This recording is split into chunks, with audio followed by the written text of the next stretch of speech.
नमस्कार, मी पंजाब हवामान अभ्यासक मुक्काम पोस्ट कुगळी धामणगाव तालुका शिरूर जिल्हा परभणी। आजपासून परत एक शेतकऱ्यासाठी अंदाज आहे ते 8च्या दरम्यान अतिवृष्टी होणार आहे, मुसळधार पाऊस पडणार आहे, म्हणून मुंबईच्या सर्व जनतेने काळजी घेण्याचं हे करावं। त्याच्यानंतर सर्व शेतकऱ्यांना सांगू इच्छितो, राज्यामध्ये 16, 17, 18 पर्यंत पूर्व विदर्भ, पश्चिम विदर्भ, दक्षिण महाराष्ट्र, उत्तर महाराष्ट्र, कोकणपट्टी, खानदेश, मराठवाडा सगळ्या भागामध्ये दररोज 2-2 दिवस मुक्काम घेत पाऊस पडणार आहे, म्हणून हा अंदाज लक्षात घ्यायचा।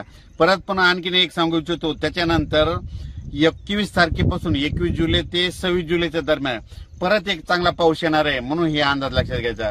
मागच्या अंदाजामध्ये सांगितलं होतं की राज्यामध्ये 2 म्हणजे एक 16 तारखेला एक कमी दाबाचा पट्टा तयार होणार आहे आणि त्याच्यानंतर 19 तारखेच्या नंतर एक होणार आहे, आणि हे 2 देखील कमी दाबाचे पट्टे झाल्याच्या नंतर ते महाराष्ट्रामधून जाणार आहे। आणि योगायोगाने तुम्हाला एक सांगतो, आता सध्या पंढरपूरची यात्रा आहे। हा पंढरपूरच्या यात्रेकडे म्हणजे आता 15, 16, 17चा पाऊस पंढरपूर, सातारा, सांगली, सोलापूर, कोल्हापूरमध्ये तिकडे देखील पडणार आहे। परभणी, नांदेड, बीड, जालना, संभाजीनगर, नगर जिल्ह्यात देखील चांगला खूप पडणार आहे।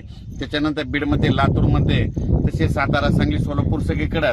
त्याच्यानंतर पूर्व विदर्भ, पश्चिम विदर्भ म्हणजे पूर्व विदर्भाचे 6 जिल्हे, पश्चिम विदर्भाचे 5 जिल्हे, म्हणजे ह्या 11 जिल्ह्यात देखील म्हणजे ह्या 4-5 दिवसाचा पाऊस चांगला पडणार आहे, म्हणून हे सर्वांनी लक्षात घ्यायचं। राज्यात एकंदरीत परिस्थिती बघायची झाली तर की म्हणजे आजपासून ते 26 तारखेपर्यंत दररोज वेगवेगळ्या भागात चांगला पाऊस पडणार आहे आणि शेतकऱ्याच्या पिकाला जीवदान भेटणार आहे, म्हणून हा अंदाज लक्षात घ्यायचा। अचानक वातावरणात बदल झाला तर लगेच एक मेसेज दिला